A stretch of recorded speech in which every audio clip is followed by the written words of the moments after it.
and then we will get started and see if we can, how far we can get in this. Yeah.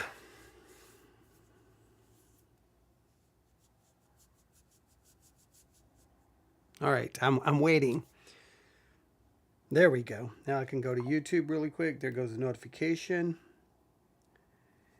I can do a search for Theology Central. I can find us. I can hit play. Of course, it's doing that. It's doing all that stuff again. I don't know why it does that, but that's okay. We got it all taken care of.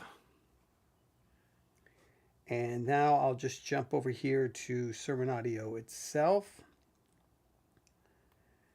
No, I'll go to webcast, maybe. There we are. There's a couple of other churches currently broadcasting. It looks like one's a wedding, so if you want to watch a wedding. Test 1, 2, 3. No, I'll go to.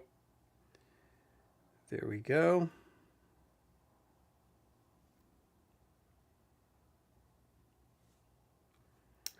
And it looks like the analytics is not working because it's telling me nobody is listening, and it should say 2 because I've clicked on the YouTube link and the Sermon Audio link, and so that should register. Oh, there it goes.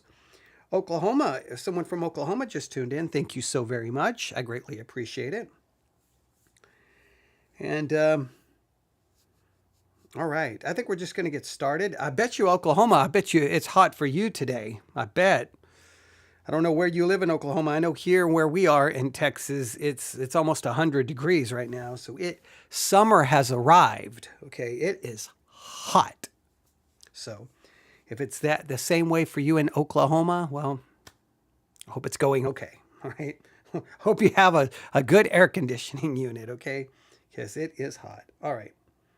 With all of that said, I think we're good to go. All right, let's do this. I don't know what I'm looking for, but let's do this.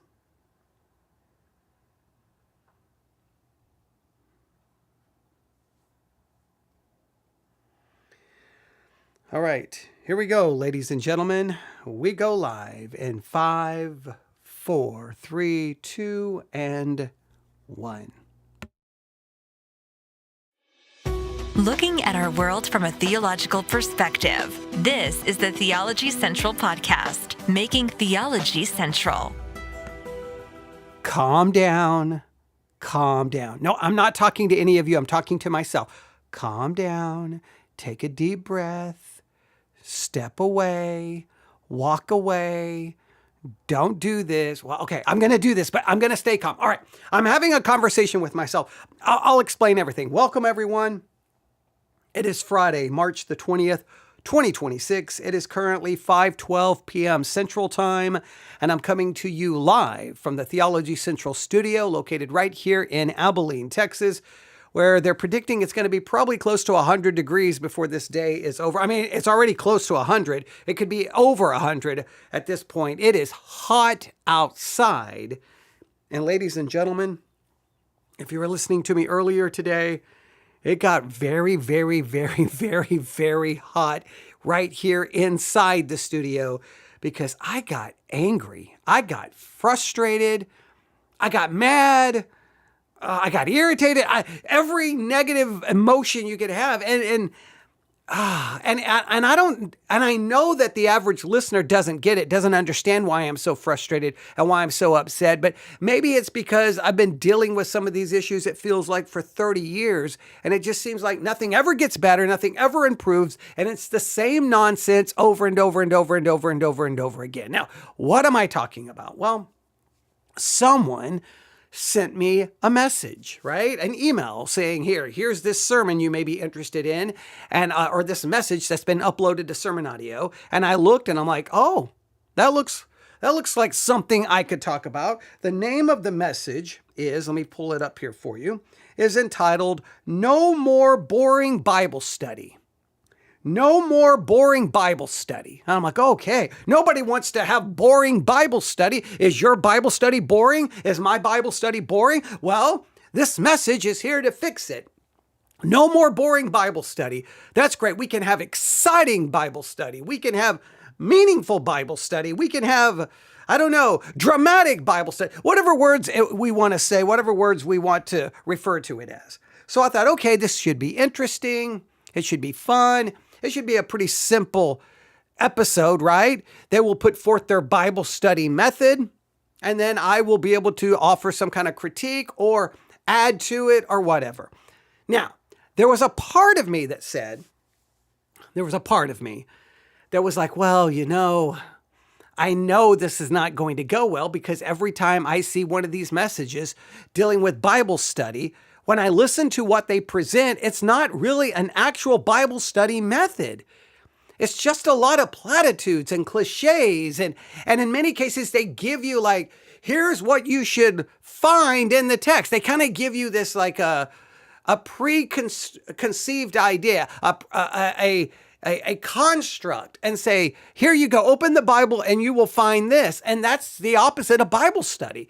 That's you placing something in the text, telling people to find it there, but you put it there. It's not about going to the text and letting the text say what it says based on the words that are used. No. It's about, hey, you're going to find this in the Bible and look for this in the Bible. And they're telling you what's there. And it should be about what the text should lead you to something. You should not be placing something in the text so that you can find it. And so there's just lots of problems with the way churches supposedly teach people how to study the Bible. I think most of it is vain, or most of it, I should say, is empty, meaningless. It's vague. There's nothing really there. In other words, people will go to, my church is going to teach us how to study the Bible. When it's over, I'm like, okay, tell me the method. And it'll be just some basic steps. And it's like, well, what do you do with that? That's not going to get you anywhere. It's not, it drives me crazy. So I kind of, how can I say it? I was already a little bit knowing, okay, this is probably not going to go great, but I mean, come on. Someone sent me this. It's over an hour long. And it's just as simple. All I got to do is turn on the microphone and do the review like I always do. I go in blind, and then, what we find is what we find. But the further we got into it, the more frustrated I got. Now, okay, so the name of the message is No More Boring Bible Study. It is by Faith Womack.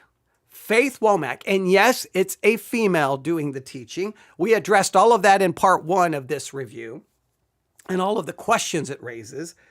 This is from Bay Presbyterian Church. It is uploaded to Sermon Audio. Now, I think the way they're justifying that it's a woman, even though she's teaching both men and women, even though she's standing behind a pulpit, even though she's inside a church, I think the way they are justifying it is, it's a seminar. It's a seminar. So therefore, she's not a pastor. She's not an elder. She's just a teacher of how to do hermeneutics. Okay. So, I mean, you can get, and I'm not here to get into an argument about that. My thing is just being consistent, right? Is it this? Do you go to the Bible and go, well, it doesn't seem like a woman is supposed to teach a man unless it's a seminar, right? It just feels like, are we being consistent with the text, or are we finding a workaround? So that's the issue to me. You can have whatever opinion you want, but it just had to be addressed, because when someone sent it to me, I thought, wait, this is on Sermon Audio. That's a woman behind a pulpit inside a church. And from the screenshot, from the thumbnail, those are men sitting in the congregation. And then when you start listening to the audio, they have congregational singing. It feels like almost a church service, even though it's not a church service. So you can draw whatever opinion you want about that. I'm not here to get into that debate.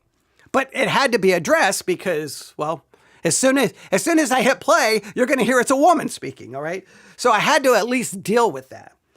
But the main thing is as she moves forward, I mean, her whole claim is, and this is kind of her, so because I think this will kind of start helping you maybe see my frustration. So the claim is that Christians don't study their Bibles because they think the Bible is boring. And well, one, she made no she made no attempt to prove that, right? She made no attempt to justify that. So I did a little bit of research, and from all of the studies I can find, boredom or the Bible being boring was not, I mean, if it did show up in any of the studies, it was like at the very bottom of the bottom of the bottom. There was countless other reasons why Christians don't study the Bible. So I felt it was weird that she's basically saying there are Christians out there who think the Bible is boring or think studying the Bible is boring, but then there was no justification. Now, and for her, what she has decided to do, hey, we got a problem. People are not studying the Bible inside the church. So what she decided to do is she's going to address this lack of Bible study amongst Christians, but really from an outside of the church framework. She has a YouTube channel. She has over 300,000 subscribers. She seems to be very popular. She wrote a book on the subject, No More Boring Bible Study. So she wants to fix the fact that Christians, I guess inside the church, are not studying their Bible because they perceive it's boring. And so her solution is she's going to give them a method or give them some principles so that, and which is kind of weird, right? I mean, the whole thing is I'm just trying to follow it. Now that I'm thinking about it and I'm calmer, the whole logic here falls apart. If the reason people aren't studying the Bible is because they think it's boring, then you don't need to go in and say, hey, here's some basic principles that you need to look for when you're studying the Bible. You would have to be spending your entire hour convincing Christians it's not boring. So then why do Christians perceive the Bible to be boring? So I don't even understand the whole thing. If the problem is that Christians feel the Bible is boring, then they don't need a Bible study method. You've got to figure out what it is about the Bible that they perceive to be boring. And I don't know how you make someone say, how do you convince someone that something is not boring? Have you ever had that conversation with someone? I don't like that. I think it's boring. You're like, what is wrong with you? It's exciting. It's interesting. No, it's not. Some people think baseball is boring. Other people love it. Some people think golf is boring. Other people love it. Some people think a certain album is boring, and other people, it's the greatest album of their life. So if the issue is that Christians think the Bible is boring, then they don't need a method. They don't need for you to come along and give them just kind of these general ideas that they're supposed to find in the Bible instead of just teaching them how to study the text. I was focusing on the fact that she was not giving them an actual method. But now that I think about it, the entire setup here is the problem is they think it's boring. So then the issue is, why would a child of God believe the Bible is boring or the study of God's word inherently boring? Is that a Bible study issue? Is that a heart issue? Is that a spiritual issue? So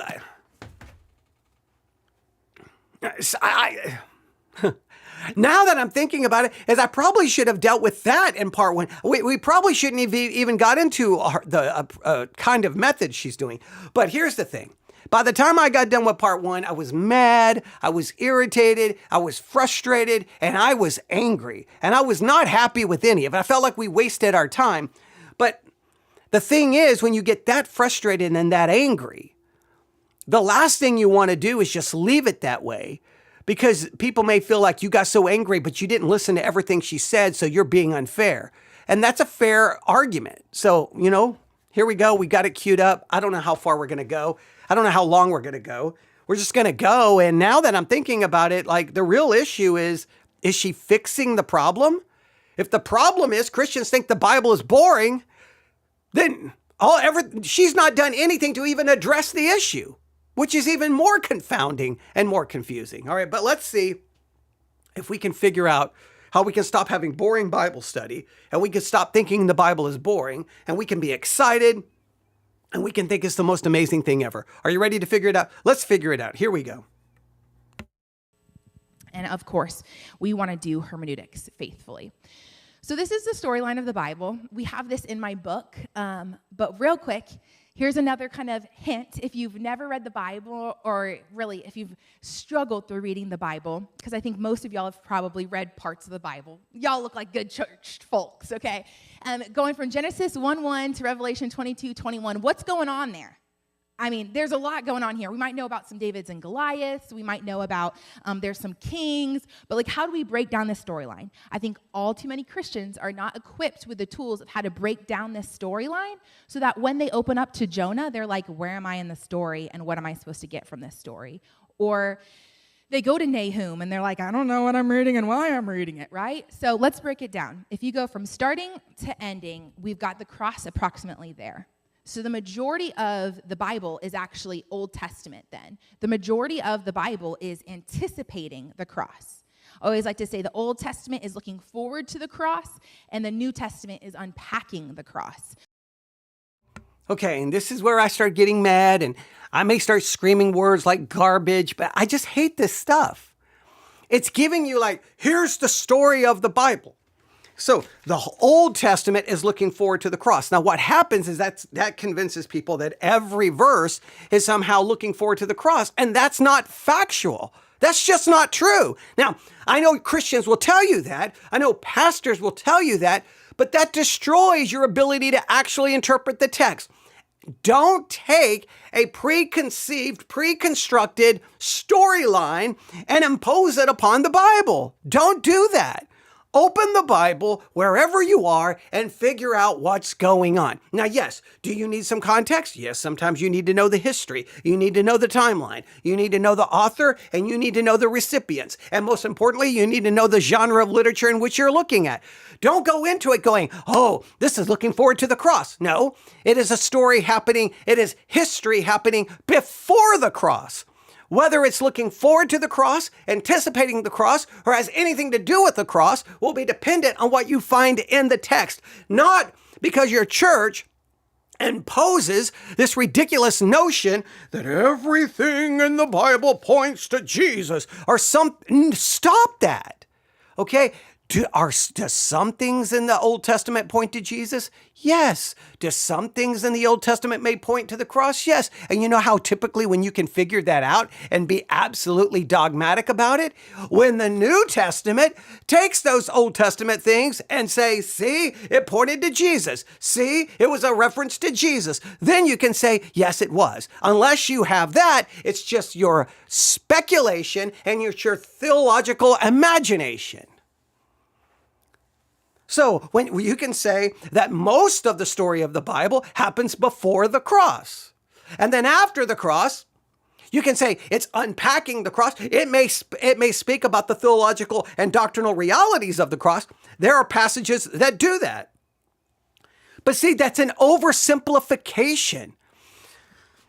Here's the Bible. Now, how do we understand it? Well, we need some basic rules, all right? We need some basic, not by imposing ideas upon it, but how to take the words and extract the meaning from it. Man, it's like, oh, okay. All right, let's just continue. Okay, so cross is the center of it all, even though it's not exactly in the middle, okay? And along the way, as we look towards the cross, you get all kinds of different characters and narratives. That's where we get our Sunday school curriculums, right? We get the Davids and the Goliaths. We get the Deborahs and the Jonahs and all those good things. We get to prophets, priests, and kings. We see those roles. And of course, judges is included in that. But prophets, priests, and kings. All of those prophets, priests, and kings all anticipate the perfect prophet, priest, and king, Jesus. Hebrews does a lot of work in this. Jesus is the perfect prophet, priest, and king. And the author of Hebrews does a lot of work on explaining that. But the whole Old Testament is looking forward to Jesus, the perfect prophet, priest, and king. And so every time we read about a prophet, priest, or king, we can always go, okay, how does this anticipate Jesus? No! Whenever you read about a prophet, priest, and king, you don't say, how does this anticipate Jesus? No, you don't anticipate Jesus. See, now I'm getting mad. No, you read, what does it say about that prophet? What does it say about that priest? What does it say about that king? And what is the literary genre in which you're reading about this prophet and this priest and king? Is it doing it as a historical narrative? Is it doing it in a prophetic way? What's going on? You don't say, how does this anticipate Jesus? No, it's not about Jesus. It's about what the text is about. Now, if the New Testament has something to say about that prophet or that priest or that king in relation to Jesus, then okay, then we can talk about it. Now, if you want to talk about the offices of Jesus, does Jesus fulfill the office of prophet, priest, and king? Okay, what are the similarities about how Jesus fulfills this office? Now, if you want to talk about the writer of Hebrews, then we have to get into what Hebrews is actually doing. And Hebrews is actually written very close to 70 AD, and it's a warning to those in Judaism and to the Jews that their entire religious societal structure is about to be wiped off the face of the earth because 70 AD, the temple is destroyed and their entire religious system is gone. Oh, man. This stuff just drives me crazy because it gives these people... So you'll have, and this is what people in church will do. They'll be reading something. Oh, look about this king. Well, Jesus, and you're like, how did you just get to Jesus? How did Jesus, where did Jesus show up? Where? I'm reading about this king. Where did Jesus show up? Where? He's not in the text. You're imposing him there, and then you find him there. Yeah, if you tell everyone, whenever you read about a prophet, priest, and king, you say, how does this anticipate Jesus? Well, that's not doing Bible study. That's you imposing your idea upon the text and then looking for it and then extrapolating whatever idea you come up with. Now, if the New Testament talks about that prophet, priest, and king and attaches it to Jesus, well, then there's your answer. Oh, man. This stuff, this stuff is so tired and played out, and I don't get it. Like, she's not saying anything that hasn't been said a million times. There's nothing new here. There's nothing unique. But somehow she's cornered the market now, I guess, on telling us how to study the Bible. Sometimes I don't get it. Sometimes I'm baffled, right? What is it about Christians who... I guess it's all about, is it marketing? I don't know. Like what? She's got over 300,000 followers, subscribers on YouTube, and she's written a book, and now she's kind of seen as, here's the person who knows how to study the Bible. What? And it clearly demonstrates that people who go to church are not being taught how to study the Bible. So they're looking for someone, and when they find the right person with the right voice and the right presentation, they flock to it because I guess going to church, you can't figure out how to study the Bible. I don't get it. I don't understand. How does this show me that we need a better, Jonah or Jacob or whatever, right? So it points to our need for Jesus. And then in the New Testament, really what it's unpacking is two things: the person and work of Christ. Who is Christ? What does he do? What did he come to do, etc.? And what does his work mean for us? Did he just die on the cross like another Joe Schmo? Or does it actually mean something to us? Does it actually mean something eternal even for us today? And so in my book, I introduce it really talking about, like, do we believe the Bible's true? How do we approach that? We ask some hard questions. And then we get into kind of like the bulk of this book is really, how do you read all the different types of literature in the Bible? Because this is one of the biggest things that I was learning in my Hermeneutics 101 class, and I was like, I have grown up in the church and nobody's told me this. Like, I literally have been church just as much as everybody else, and nobody told me that you read the Proverbs differently than you read the Gospels. Oh my goodness. Okay, so she grew up in church and she was never taught basic hermeneutical principles. Okay, let me make this abundantly clear. I do not know how much evidence has to be presented over and over and over again to show you that the institutionalized church is useless. It's meaningless. If people can grow up in church and was never taught that you have to read this differently from this and you have to read this from differently than this, then all that money that kept those churches open that she attended as a kid, it's a waste of money. It's a waste of time. That's why I get so irritated. You see all these churches, all this money goes into these churches. And so what happens? Well, someone who went to church never taught any of this. Now she's trying to teach people all these hermeneutical principles who go to church, but she's doing it via YouTube and not the church because the church is stinking useless. And here, this church has to bring in a woman to teach the men, I guess, hermeneutics because the church can't do it, so they have to bring in a woman to do it. These 2 episodes are just showing me the church is useless. I do not understand why all the money goes to keep these buildings operating when nothing is happening in the buildings other than a stinking social club. If you've gone to church your whole life and you've never learned basic hermeneutical principles, I don't even know why you're wasting your time. You'd be better on Sunday going to the local bar. And here's another person saying, never heard this in church. Never heard this in church. How many times have I get emails all the time. Never heard that in church. Never heard that in church. Well, what is your church doing? Why do you keep giving them money? So that they can have a bigger building, a bigger fellowship hall? So you can have more activities? She was never taught, ever? And people get so angry when I say these things, but don't get mad at me. I just listen to people say, never learned it in the church, never learned it in the church. How many times? And at some point you're like, okay, you drive around any city, see the building. Just try to get an estimate of how much money it costs to keep that building going every single year. You know how much it cost her to start a YouTube channel? Nothing. Well, maybe she had to buy a camera. Maybe she had to buy a computer. So there was put it this way. For what a church what it costs to keep a church operating for 1 year, could fund a YouTube channel for 50 years. Okay. I mean, come on. It's just ridiculous. That's why I get so frustrated with it, right?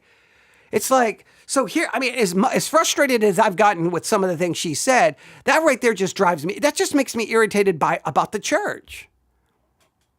She grew up in the church, and never learned basic hermeneutical principles. Never, ever.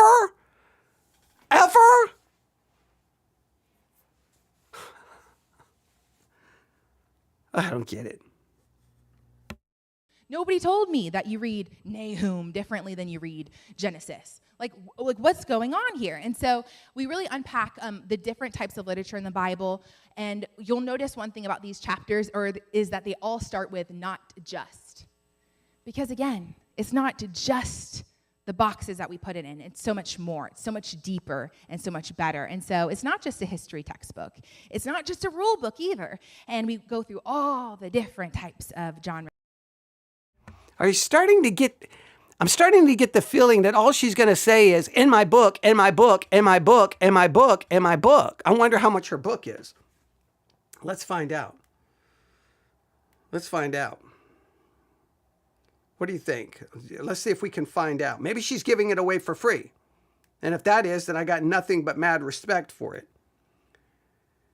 Well, here it is.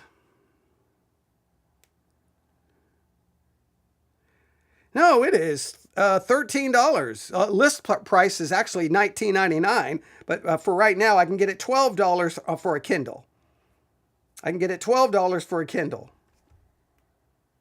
Oh, and it comes with an exercise book as well for $14.99. So isn't it amazing that she's not actually going through how do we read the different genres differently? No, she's just saying it's in my book. It's in my book. It's in my book. It's in my book. It's in my book. What, did people come to your seminar for an info commercial about the book? You've got the people there. Why are you not teaching them the principles of how not to? So I'm hoping she's going to do that. But so far, I don't know how many times she has said it, but she has said, in my book, in my book, in my book, in my book, in my book, quite a bunch, quite a few times. I may give the transcript to AI and ask how many times she says, in my book, in my book, in my book, in my book, because it's starting to sound like this is about people buying her book. Now, I'm all for it. If she wants to sell a book, that's great. But at the same time, if you've got Christians who don't know how to study the Bible, then why are you going to sell them the book, put the principles in a PDF file, and give it away so that the Christians can finally learn how to study the Bible? But there's only been 1 million books out there on how to study the Bible, and Christians are still whining, I was never taught. I was never taught. I get upset in two ways. When Christians say they were never taught in church, that makes me realize the church is useless. But I get sick and tired of Christians continuing to whine, I was never taught. I was never taught. I'm sorry, there's only been 80 million books published to teach you these concepts. So if you didn't know, it's because you didn't bother to go learn and look and figure it out. You were content with not knowing how to study the Bible. You were content with it. Because if you wanted to know, there's 1 million things out there that can help you do it. So I do get sick and tired of hearing Christians constantly say, well, nobody told me, nobody told me, nobody told me, nobody told me. I'm sorry, you didn't realize you had a Bible there and you didn't know how to study it? You didn't come to some conclusion? I don't know if I'm really understanding this correctly. So then you didn't do anything to fix the problem? Now, yeah, it ticks me off that the church wasn't helping you. So on one hand, there's some personal responsibility, right? On the other hand, it just shows you again that the church is useless. So what is she pointing you to? Not to the church, to her book. It's not like go to any good church and you're going to learn these things. No. Buy my book.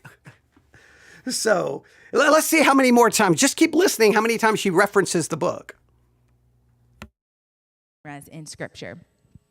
As you can see a little bit closer, not just a letter, not just a clue book, not just a movie, not just a poem, not just a wise old saying.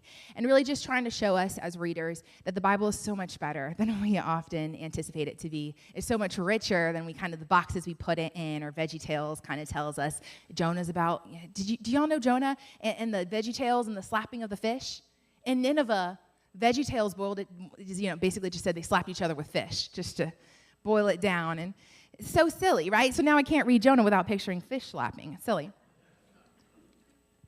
And so my goal at the end of the day is to blow our minds, to make us see Scripture in so much of a better light, to see how rich and full and beautiful it is. And so today, I'm not here just to pitch you my book. I really want to put this to action. I really want to show you guys how Scripture is so much deeper than we often think it is. And so I would love to go into a passage of Scripture with you guys. If you'll grab your phones or grab your Bibles. It's a really simple passage. I'm a girl. We got. Okay, so at least she acknowledged she was doing a pitching. At least she acknowledged she's not there just to pitch her book. At least she is acknowledging she's pitching it. If you're not there just to pitch your book, then you're acknowledging you are pitching the book. So she's pitching the book, but at least now, finally, we're going to get somewhere. Now, here's what we're going to listen for is what does she give you? What I want you to think about this is if you don't know anything about Bible study, and when you're done listening to this, are we going to now have clear steps and principles to do so? Now, just remember, there are a minimum 12 step-by-step methods of Bible study. You've got the chapter summary method, chapter analysis method. You've got topical, you've got thematic, you've got biographical. You've got book background. I can go through all the methods. They are simple methods that have individual steps. And you can teach people these steps. And a chapter summary method, you can teach anyone to do. I think there's 10 steps? Anybody can do it while they're sitting in a waiting room waiting for an appointment. You can. All you need is a Bible and a notebook for the most part. You don't even really need any tools. I've given you the 5 layers. You can use the 5 layers anywhere, anytime. There are clear steps. So I'm just baffled that I don't even know how long we've been into this thing. And she's yet to give us one clear actual method or clear step other than she's given us, here's what is in the Bible. She's giving us this kind of presuppositions placed upon the Bible so that when you look, you should find them, which is actually the destruction of, that's actually hindering Bible study. So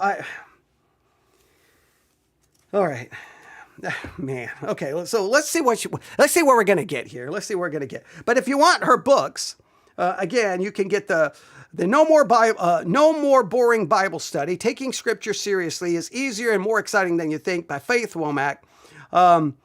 And you can get it for $12.56 for your Kindle. All right. There are, I guess, some other copies. I guess you can get hard copies. No, that's paperback. It's $12.56 for a paperback. It's a limited time deal. It's on sale. Typically, it's $20. For Kindle, it's $12.99. And then if you want the workbook, it's not on Kindle, and it's $14.99. So, oh wait. Oh, okay. So someone else wrote the Bible study exercise book, but it's based on her book. So someone took her book and then they created Bible study exercises. I don't know. It's all going to turn into a whole marketing thing so that you can sell not only the book, but then get the Bible study exercise book so that they can bring in more money. Okay. All supposedly trying to fix the problem in the church. Oh man, alive. Oh man. Just think about this. I really want you to think about this. Think of how much money it takes to keep a church operating. And then imagine time and time again, when Christians have struggles or difficult, they don't know how to study the Bible, they don't understand something. What do they need to do? They have to go buy books. They have to go buy things. They have to buy books on how to understand something. Well, then why is all that money going to keep that building open if the building is not giving you what you need, so you have to go buy supplemental material? Well, the stinking church should be doing this job, and you wouldn't need a book on how to study the Bible because you should be an expert because you go to church. Now, you may need reference tools. That's different. But in many cases, some of these large churches should be able to provide reference tools for most of the congregation. They've got plenty of money, but they spend the money on all the other nonsense. This little nobody podcast, when I had money, we bought books for people all the time. We bought Bible dictionaries, Bible handbooks, Bible study guides. We even tried to make a digital curriculum available to everyone until finally, well, I didn't have any more money. But I've always tried that. That if people you need a reference tool, boom. Oh, someone contacts me, they don't have a Bible, buy them a Bible. And not just some cheap, $5 Bible. I'm going to get them a nice Bible. So I don't understand why churches don't provide everyone all the stuff that they need to be the best Bible students on the face of the earth. But no, you got to find this girl on YouTube and then go buy her book. But let's see, we're going to finally get to a passage. She says, I'm a girl. I'm assuming, where is she going to go? I'm assuming she's going to go to Ruth chapter 1, because Ruth chapter 1 always really blows everyone's mind, because you can be like, oh, this name means this, and this place means this. And so there's a famine. And where's the famine? It's in Bethlehem. And Bethlehem is the house of bread. And there are some fascinating things there. I don't know if you're going to use this to really teach people. I mean, I've struggled with Ruth so many different ways. There's a lot to get into. Let's just see how she handles it. I'm just guessing, but that's where I'm thinking she's going. Got 2 books in the Old Testament. You guys can probably guess what I'm going to look at, right? Ruth. We got Ruth and Esther, and if you're at a women's conference, it's probably going to be one of those 2 passages or Proverbs 31. So I'm the classic girl, and I want to show us how Ruth is so much better than just a love story. If y'all are unfamiliar with this story, we often talk about the story of Ruth as a woman who is faithful to her mother-in-law. She stays with her mother-in-law, and then she gets rewarded with her Boaz. And, oftentimes in women's ministries, we'll be like, girl, go get your Boaz. Go get your Boaz. Go be faithful to your Naomi. And then we boil it down to just such a simple love story. Now, I love a love story just like everybody else. My husband and I just went and saw a romance movie last night. It was so cute. Solo Mio, is that right? By Angel Studios. So cute. I was amazed. I was like, okay, we're getting good love stories again that aren't, raunchy or whatever. But just the same, Ruth. Oh. Okay. All right. We'll just keep listening. I got the Ruth right. I figured it was going to be Ruth. Because it is true, whenever you're dealing with women's ministries, even though this is supposedly a seminar, but it's by a woman, I figure we're going Ruth, I figure. And, all right. So she's going to tell us it's more than a love story. Oh boy, here we go. I'm just going to go ahead and turn over there. I have a feeling it's going to go. Well, I think she should do pretty good with this. I think I really do feel she's going to do okay with how she handles the text. What I'm going to be frustrated with is that she going to actually give us enough principles that anyone who goes to this conference can walk away and know actually how to study the Bible? Or is it going to ultimately end with, buy my book? So is that where it's going to go? And I almost want to purchase a copy of the book just so that we can say, see, here's what was actually in the book. I'm assuming it's got some basically good hermeneutical principles. I'm assuming so, but if okay, well, let's just see what happens. Ruth is so much more beautiful than any love story. It's so much more than just a love story. And so I would love to look at this just first chapter with you guys and hopefully make you see it in a totally different way than ever before. So if you'll grab your Bibles, we're looking at Ruth 1. And we're going to start. We're not going to skip any verses. We're going to look at even what might seem a little boring, okay? So hang with me. In the days when the judges ruled, there was a famine in the land. So a man from Bethlehem in Judah, together with his wife and 2 sons, went to live for a while in the country of Moab. And the man's name was Elimelech, his wife's name was Naomi, and by this time about-ish, we've zoned out. At this point, we're like, all right, let's just go skip. Let's just skip right over that. Because I just got a little bit of a genealogy and I'm bored. And there's nothing good that comes from a genealogy, right? No. Oh, no, absolutely there is. Let me show you. I'd be happy to show you, okay? Let's look at the first couple words. In the first couple words in the Hebrew, it says, in the days when. This signifies that this is the start of a historical story. It's not saying once upon a time. It's saying in the days when. It's not saying that this was, maybe possibly it would have been funny if there was a guy named. No, this is in the days when. So we're talking about a historical time that was in the past. And it's in the days when the judges ruled, so we're talking about a specific era. Not the era of the kings. This is the era of the judges. And if y'all have been Sunday schooled, then y'all know the judges happened before the kings. The judges anticipated the role of a king, right? So this is important. We see that this is a historical story, and it's anticipating when the kings ruled. It's probably written when the kings ruled, because it's saying when the judges. Y'all get what? It's like when Jimmy Carter was president. Okay, I'm saying that because now Jimmy Carter's no longer president, right? I'm speaking about a past time in history. So this is clearly written after the judges, probably during a good king. And there was a famine. Now, any good ancient Near Eastern person or any good Jew would know a famine is an uh-oh. If there's a famine going on, ancient people understood it, that God was punishing them, that God was angry with them. And so if there's a famine, you've been bad, and it's time to sacrifice everything, including your goats, okay? So we're talking about a historical time. Okay, now here's the thing. If you're going to talk about the famine in relation to any kind of punishment, then you would have to relate the punishment of famine to Deuteronomy 28 through 30, and this would be because of a covenant violation, them violating the covenant. Now, if you want to get into that, okay, but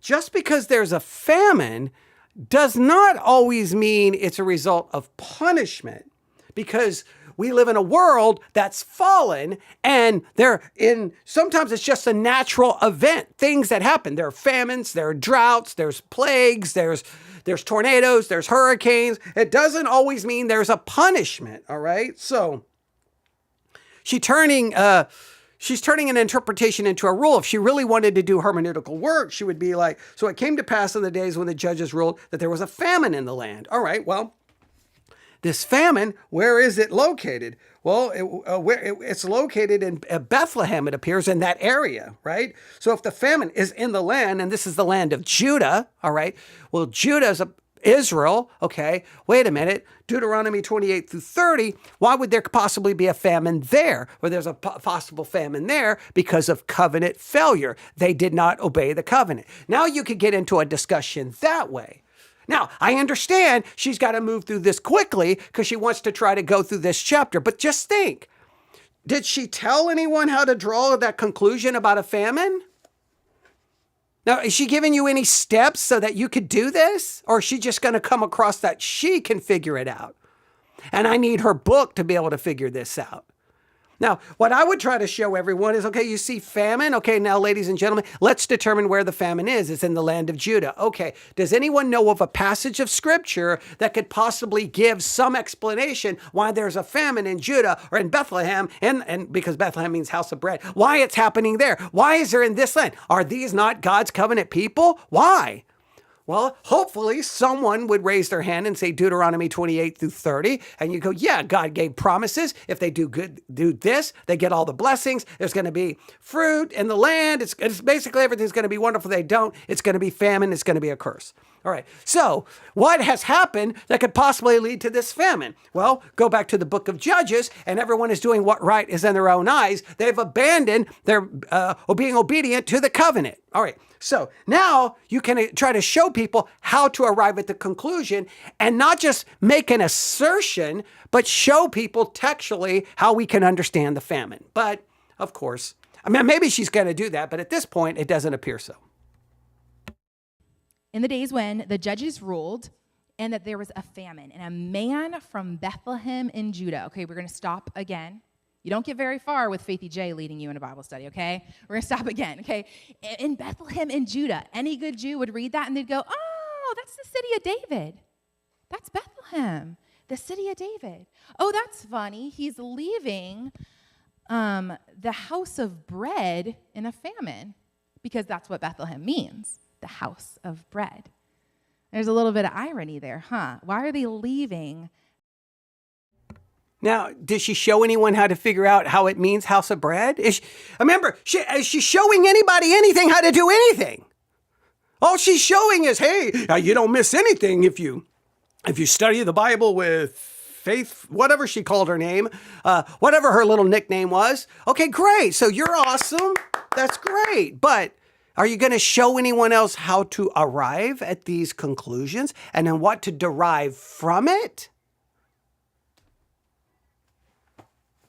Is anybody learning a method here? Is anybody learning any principles? Anybody learning any ideas? Anybody learning are we getting any warnings on what not to do?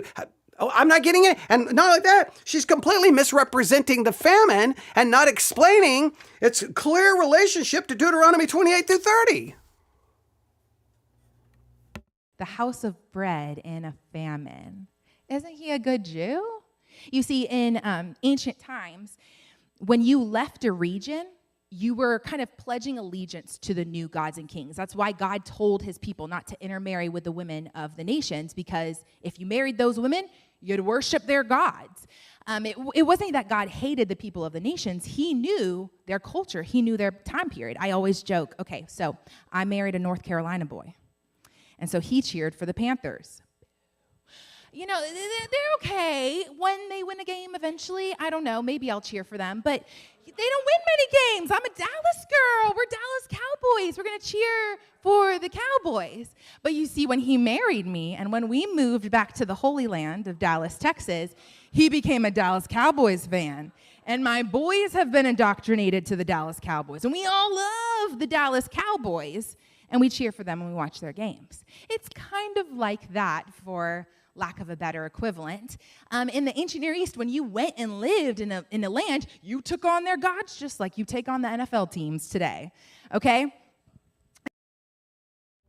So an Israelite could never travel without abandoning Yahweh? So if you leave, you are immediately forsaking God. That is not true. That's just not true. That's not.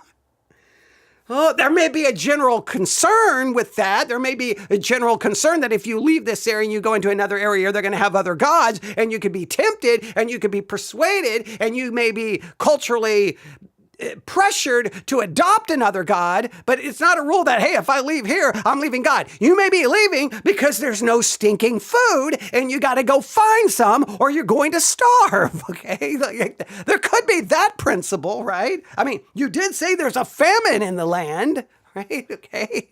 And if you read Deuteronomy 28 through 30, it sounds like when God brings the curse on the land, it's a place you don't want to be. All right. But I guess we're not going to even deal with the textual connection here. We're going to deal with, oh my goodness, my goodness. And so now my husband is so grateful that he can two-time it and cheer for the Cowboys until they fail us, and then he'll cheer for the Panthers until they fail him. And, neither team's great right now. Right now. Hang with us, okay? We'll come back. But they did marry women. So this man and his 2 sons went to live for a while in Moab. And we're supposed to go, oh no, what are they doing? Why are they leaving God's land for the world? For the ways of the world, to marry the women of the world. You see, any good Jew would understand you don't do this. You don't leave God's land and worshiping God to go marry women of another land and live out in another land. You are now pledging allegiance to the gods of the land, and especially in a dire time, like in a famine. You see, I think a lot of us do this. Things, you're a Christian, you're going to church, and everything's great, and then things get hard, and you're like, I don't know. Maybe I could buy a couple lottery tickets, and maybe I could pick up smoking, and maybe one glass of wine wouldn't hurt me so bad because life's hard and I need some kind of vice, right? So, buying a lottery ticket, having a glass of wine, and smoking a cigarette is akin to turning to a false god? Watching football, good. Smoking a cigarette, bad. A glass of wine, bad. Maybe some of the people in the Bible would have need to find out that drinking a glass of wine is bad. Oh my goodness. But this is the person brought in to help people figure out how to study the Bible. Do you know how to study the Bible yet following her? Has anybody figured it out yet? Has anybody got any steps to take yet? Got a method yet? Got anything? We like to reason ourselves into sin. We like to wander into the ways of the world and say, it won't cost me today, right? So smoking a cigarette and drinking a glass of wine is sin? And buying a lottery ticket is sin? Now we could possibly come up with an argument against maybe the lottery ticket. What's your argument going to be for the cigarette? Bad for you? Well, then right here. Does anybody hear that? It's a glass of ice. Guess what's in it? Does anybody know? Root beer. Ice cold root beer. Probably not good for me. Well, if cigarette's bad for me, and it's a sin, then I guess drinking root beer is bad, right? Now, I'm not equating them perfectly, but I'm saying if you're going to say cigarettes are bad for you and that's why it's wrong, then anything that's bad for you is wrong. It's just a level of degree on how bad it is for you. I understand cigarettes have a literally warning label saying this could give you cancer, but I'm just saying that oh my goodness. And what does any of that got to do? And how are you equating that with leaving a land of famine and going and supposedly now marrying Moabite women? Now you're getting into actual sin for them. Which was clearly articulated in Scripture. Okay, this is the woman teaching people how to do Bible study. Oh, for crying out loud. Right?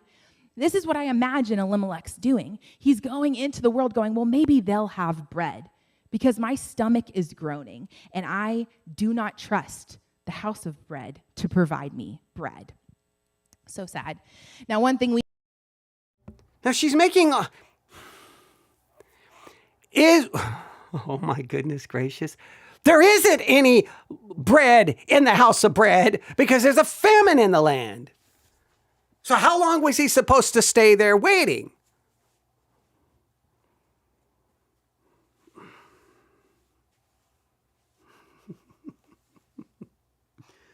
Oh man. Here's a I'm going to look up something.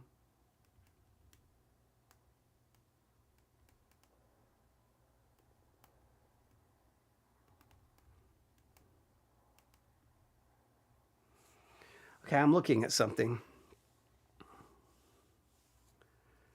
Okay, here we go. There was no explicit biblical law that forbade Israelites from going to Moab. There is no command, you shall not travel or live in Moab. Moab had a negative history with Israel, Numbers chapter 22 through 25. Moabites were restricted from the assembly, Deuteronomy chapter 23. There was ongoing hostility, Judges chapter 3. So when Elimelech goes to Moab during the famine, the text does not say this is sin. The text does not say this is rebellion. The text does not say this is idolatry. The text is silent from a moral standpoint at this point. So once again, this is not Bible study.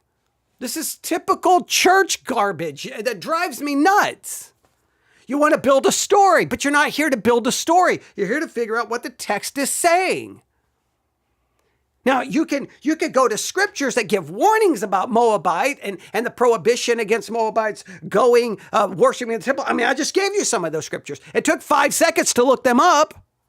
But she's the, Bible study person teaching us how to study the Bible. At this point, she's not teaching me how to do anything other than make up stories about what's going on and somehow conflate drinking a glass of wine with idolatry, I guess.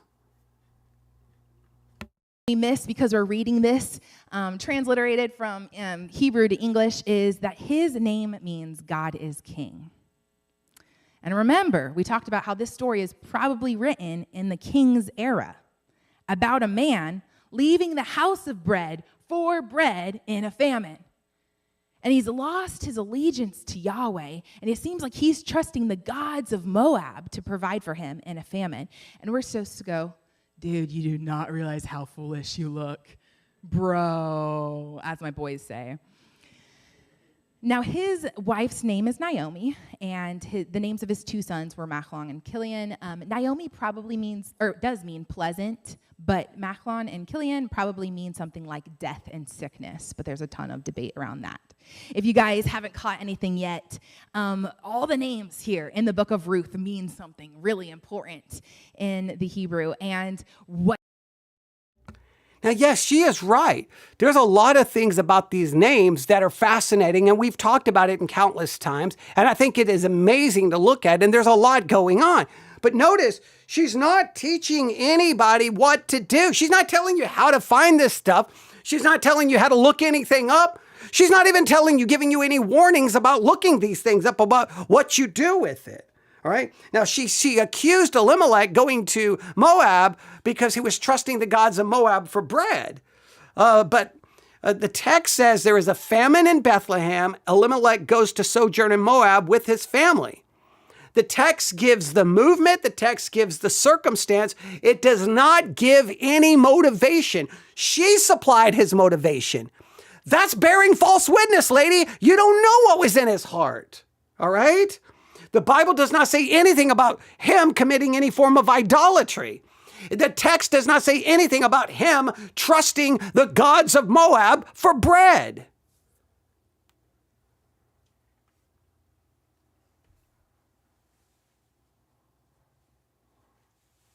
Man, the text does not give us that information. You can infer, you can imply, but that's only all you're making is assumptions. That's all you're doing. And if you want to make an assumption, great.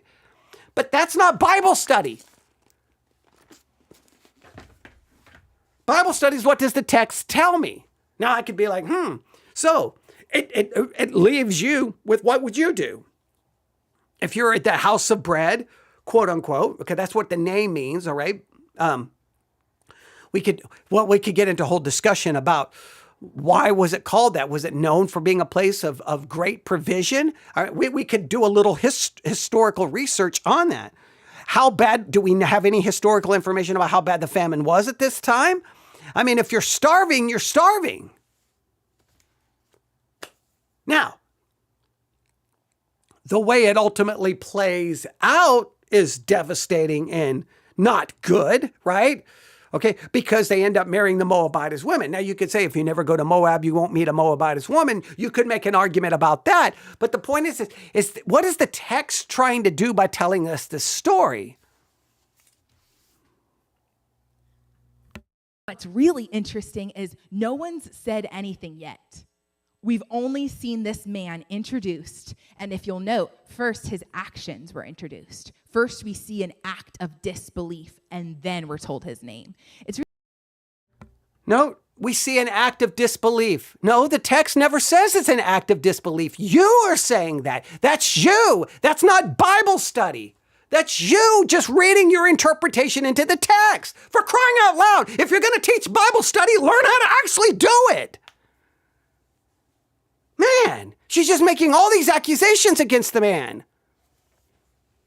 You could say, these actions are questionable. Maybe.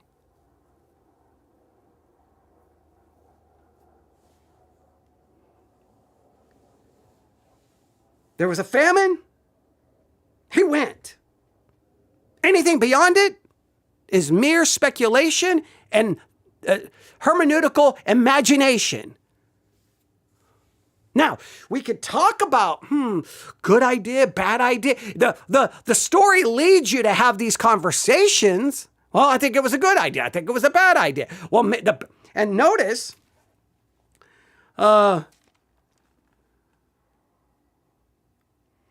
Elimelech, Naomi's husband, died. He died, and she was left and her two sons, and they took wives. They didn't take the wives until after he was dead.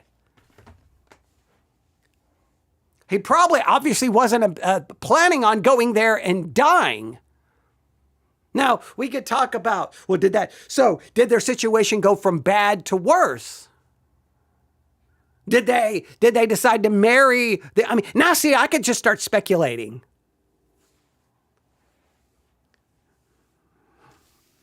It's just so irritating. Really interesting how the book of Ruth presents people and how their actions matter so much. But anyway, this man's wife name's Naomi, son's death and sickness, and they are Ephrathites from Bethlehem in Judah, and they went to Moab to live there. So again, a man whose name means God is king is leaving God's land, called the house of bread for bread because of a famine. And here is where the story we know begins, right? Now Elimelech, Naomi's husband, died, and she left with her two sons, and they married Moabite women, and we're supposed to be like, boo. One's name is Orpah, or the turning of the neck, and the other one's name is Ruth, or companion. And they lived there about 10 years. Both Machlon and Kilian also died, and Naomi was left without her two sons and her husband. Okay, at this point, we're supposed to be getting a little bit nervous because any good Jew would know that if a woman loses her husband, her only way to provide for her was her sons. Well, it's kind of like that today. Let's be real. 2023 or 2026's economy is not great, right? But how much more in the ancient Near East, if you don't have a husband and now you also don't have your sons, there is no way for you to provide for yourself. And so she had to turn back, as we'll see, and go back to Bethlehem. In God's law, for his people, they could harvest the corners of the field. And Naomi could as a widow. And so Naomi heard out in Moab, she heard when she was out in the world that Yahweh, that's all caps L-O-R-D is Yahweh. That Yahweh, that's the covenant promise-keeping name of God. Yahweh had come to the aid of his people by providing food for them. So she hears out in her starvation, once she's lost everything, that God does provide bread in the house of bread. And she turns back. So her two daughters-in-law, she left a place where she'd been living and set out on the road that would take them back to the land of Judah. I'm looking at verse 8. Then Naomi said to her two daughters-in-law, "Go back, each of you, to your mother's home. May the Lord show you kindness as you have shown kindness to your dead husbands and to me." All right, what do we see here? This is all about Naomi. I don't know about you guys, but when I've studied Ruth, it's always been about Ruth. It's a love story. This is Ruth's story. That's why it's titled Ruth, right? But Naomi seems to have like that main character energy. She is the main part of the. You notice now, is she teaching anybody how to study the Bible? Anybody figured this out yet? Anybody figure out what she's doing, what steps she's taking? And there's nothing. There's no method. There's no explanation. She's just telling you what it means. And remember, she said at the beginning of this that, for so long, the church does all the fishing, but I'm going to teach you to fish. Well, you're not teaching anybody to fish anything. You're just telling everyone to shut up and sit down, and I'm going to tell you what all of this means. Even some of this is just assumption, speculation, and accusation with no textual anything. You completely ignored the whole famine connection to Deuteronomy 28 through 30. You didn't show anybody how you came up with any of this. Oh my goodness.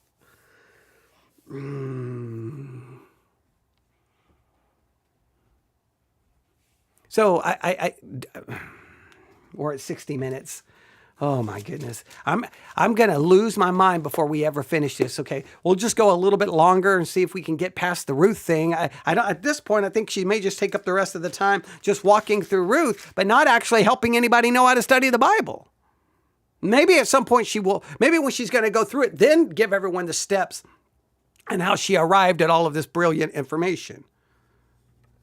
The story, she's the one reversing her husband's disbelief, the way that he lived and moved out into the world. Continues to accuse him of disbelief, even though the text never once accuses him of disbelief. How do you know what was in his heart? Are you God? She's now turning back to God. That word shub in Hebrew, turning back. Is she turning back to God, or is she turning back to food? She needs food. She needs provision. You have already told how desperate her situation is. To go back to Bethlehem is actually repeated over and over again throughout this chapter. She's going back. She left. And we even see she hears and she says she's the one taking a bunch of action now that Elimelech's action led to his death. And she seems to be reversing his action. Did Elimelech's actions lead to his death? Where did you get that? He died because he went to Moab? Was he struck down by God?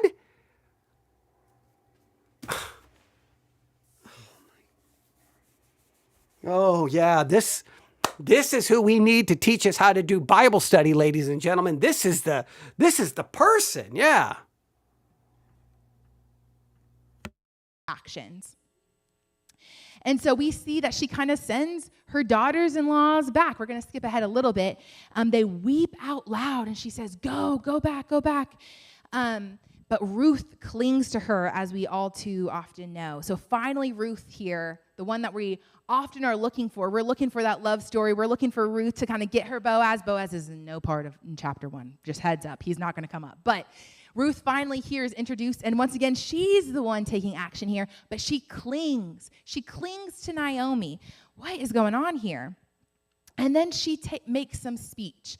After Naomi's had this big, go back, girls. Am I supposed to birth a boy? What am I supposed to do to provide for you guys? We see Ruth cling to her, and then Ruth speak. And this is the Bible verse that I think we often love out of this book. This is the one that Hobby Lobby puts on their posters and their mugs. And I'm a good Southern woman. I have all of that back home, that's for sure. But where you go, I will go, and where you stay, I will stay. That's the verse that we know. That's her being a good daughter-in-law, right? We know that part of the story, but we miss so much richness when we just jump to there. It means so much more that this woman from a foreign land is leaving behind her foreign gods to follow Naomi in poverty. They have no hope of providing for themselves. And she not only says, where you go, where I will go, but she also says, where you're buried, I will be buried. I will follow you to the death. I'm accepting death is probably my fate, and I'm willing to follow you there. And again, it's like this ironic reversal of what Elimelech led into. Elimelech led them out away from Yahweh and died for it, and they're turning back, and even still. She keeps saying Elimelech died for his actions. For crying. Ladies and gentlemen, let me just make it very clear. Within Christianity, you can just say anything you want about the Bible and it's okay. There are no rules. There is no restrictions. You can just say whatever the heck you want. The Bible, no. I am so sick and tired of hearing Christians say the Bible means, no. It means whatever anybody wants. Anybody. There are no rules. There's no right. There's no wrong. There's none. Just say whatever you want about the Bible. It doesn't matter if the verse says it. Just make up anything you want. Tell a good story. And, well, you're going to be an expert on Bible study. I'm so sick and tired. I'm done. It doesn't matter anymore. It doesn't matter. There's no rules of interpretation. There's none. You can just make it say whatever you want. And I know Christians say, no, you can't. Yes, you can. How many sermons have we listened to? How many times have we heard you're like, where did that come from? It doesn't matter. You just say, she's just making all these accusations, making all this stuff up. There's none of it's a lot of it's not even from the text. Some of it clearly is. And she's just making assumptions and accusations.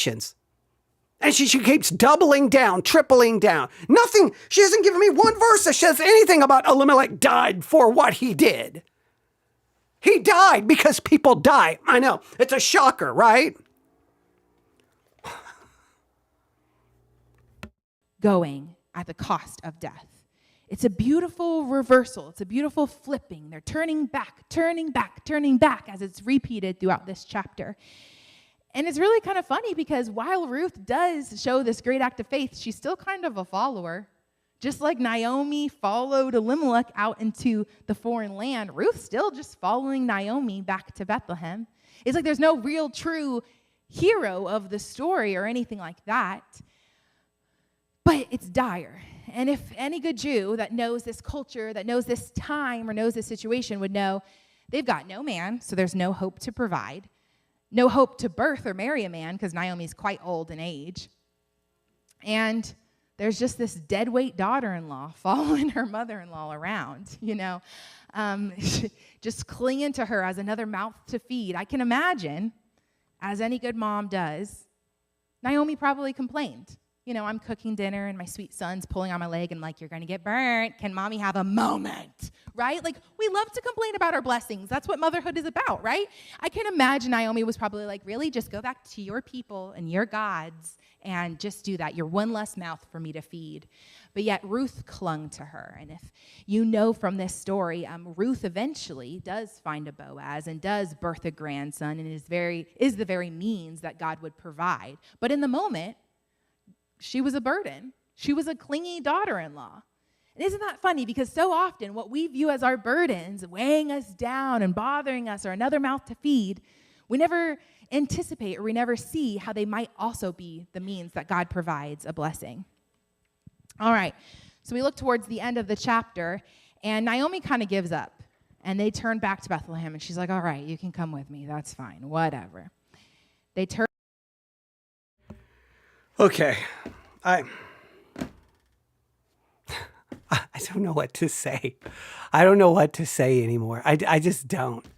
The only reason I got into this is like no more boring Bible stuff. Well, one, because someone sent it to me, but I was under the impression, this is going to teach us how to study the Bible.